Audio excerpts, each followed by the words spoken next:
Hi, my name is Aiden Lee and my partner is Darius Hong. Our video number is 204 and we are in AP Bio, period 2. So our topic is on acetylcholine signaling that results in muscle contraction.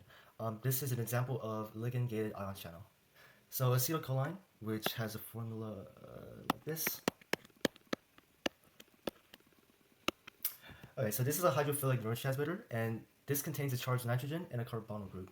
So acetylcholine is formed when an acetyl group and choline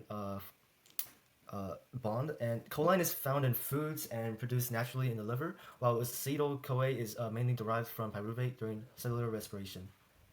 So ligand-gated ion channels generally are located in the cell membrane, and while the responses are short-lived, they cause a quick cellular response, which is necessary for their role in survival situations. When a ligand binds to the receptor protein, the reaction it only lasts as long as the ligand is attached. The second the ligand detaches, then the reaction stops and the pathway ceases. So ligand-gated ion channels work by opening or closing based on whether or not a ligand is on its receptor protein. And so if the ligand changes the protein shape to become open. And so ion movement occurs into or out from the cell. And this stimulates muscles and nerves through electrical and chemical processes.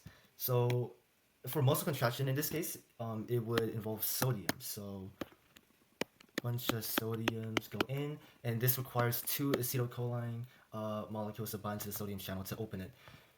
And the flow of sodium activates muscle contraction. So the stimulus in this case would be an electrical signal that reaches the end of a neuron. So if I just draw a neuron here, imagine this is where acetylcholine gets formed, and this is where it's stored until the electrical signal comes here, stimulates it, and then it goes out. It goes out into synaptic cleft,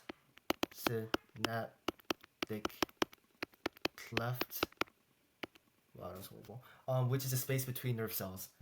And there's two types of receptors for acetylcholine, nicotinic and muscarinic. But today I'll be focusing on nicotinic acetylcholine receptors because it involves ligand-gated ion channels. And of this, there are two subtypes, but I'll only be focusing on the muscular type because obviously we're focusing on muscle contraction. And so overall, the molecules involved inside this intracellular response would be potassium. Sorry, this is sodium. Sorry. And then we have calcium, and then we have potassium. Other molecules involved are we have calcium channels, we have actin and myosin, which I'll go into more later, and then we have ryanodine receptors. So when it comes to the sequence of events in the signaling pathway, the first event is the depolarization of the cell. This occurs when the membrane potential decreases because the inside and outside of the cell have similar charges. The influx of sodium and potassium triggers calcium release through action potential, and troponin becomes activated through its bonds with calcium. So to go into more of what troponin is, I need to show you what muscles look like when you zoom in. And this is a general model. And so up here you see we have lines of actin and lines of myosin in the middle between the actin molecules. And so myosin, which is down here, is trying to bind to these myosin binding sites, but these binding sites are covered by tropomyosin, which are kind of these lines going across the actin. And so if calcium bonds with troponin, which are these proteins on tropomyosin, then it shifts to tropomyosin, and when it shifts, then these binding sites become exposed, and so myosin can bind right here. And this happens hundreds of times. And when they bind, myosin hydrolyzes ATP, which is here. And so this creates a thrusting motion, or it's more commonly known as a power stroke. And so through these motions, basically, the actin and myosin kind of like shift closer together, and this creates the contraction of muscles.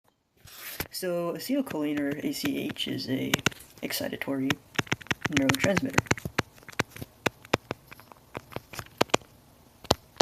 which basically means it carries messages from the brain to the body through nerve cells, and it excites the nerve cells and causes synapse firing, or basically depolarizes closer to action potential. So if you look at our charge graph for a second, we have the normal charge on the inside of a neuron cell, which would be negative 70 millivolts. And for a neuron to be activated, or for it to reach action potential, it must reach a threshold of negative 55 millivolts. And when ACH depolarizes the neuron, it makes the inside more positive compared to the outside. The intracellular space is more positive than the extracellular space, which means it has more membrane potential and more energy. So we have this, it reaches the action potential, which causes the neuron to fire. And this process of going up closer to the action potential is called depolarization. And this depolarization of, well, let's say we draw the cell membrane. This is our cell membrane, and we have the ACH receptors. We have the protein receptors for ACH. And when ACH bonds or binds to this receptor, it causes a response within the cell. And we have another protein channel, which opens up, and then we have sodium cations from the outside moving inside, and that's what makes the inside more positive and the outside more negative. Additionally, some other physiological responses include, like when it bonds to a muscarinic receptor, it regulates your heart contractions and blood pressure and decreases your heart rate, as well as moves food through your intestines by contracting muscles and increasing stomach or intestine secretions. It's part of the cholinergic neurotransmission process, which is basically the production of ACH and then the binding of it to receptors, which causes the response known as neuron activation. And for ACH to be terminated in an enzyme, also known as acetylcholinesterase, and that's a bit of a mouthful, but we have this enzyme, acetylcholinesterase. And what it does is once ACH has bonded to the receptor, it goes in and breaks down ACH. So the receptor is no longer processing the signal from ACH, and it is no longer making the neuron extremely positive. And remember that since ACH is hydrophilic, all of this is happening within the synaptic cleft, which is outside of the neuron.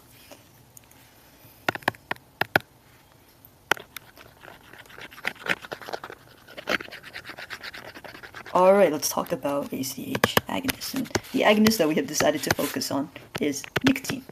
And you can find nicotine from things like nightshade plants, and also, more commonly, in a higher concentration, tobacco plants. The way it works is that it's a chemical alkaloid stimulant, and it binds to the same receptor as ACH and favors changes of protein towards open state. So remember how we had our cell membrane and we have our ACH receptors, and instead of ACH bonding to the receptor, we have nicotine competing for the space in the receptor. And the reason it's a direct agonist, and the reason it's so effective is that it has a longer half-life than ACH. So our enzyme, or our acetylcholinesterase, it has more trouble trying to break down nicotine. And it causes an excitatory response like ACH, except it's much stronger, and it produces more cation influx and neurotransmitter release, as well as like the metabolism in ACH. And this actually may lead to desensitization of receptors in the long run, but it actually opens up protein. So for example, we have our sodium channels, it opens it up wider, or it opens our calcium channels, so we have more positive cations going in compared to when ACH is bonded to the receptor. And nicotine is exogenous, which means it comes from outside of the body, and it causes enhanced attention, like anxiety and enhanced stress, because since the inside is so positive and we are way past our action potential of negative 55 millivolts, right? And we're way past that. That means that since the neuron is firing more actively, you can experience kind of like more anxiety.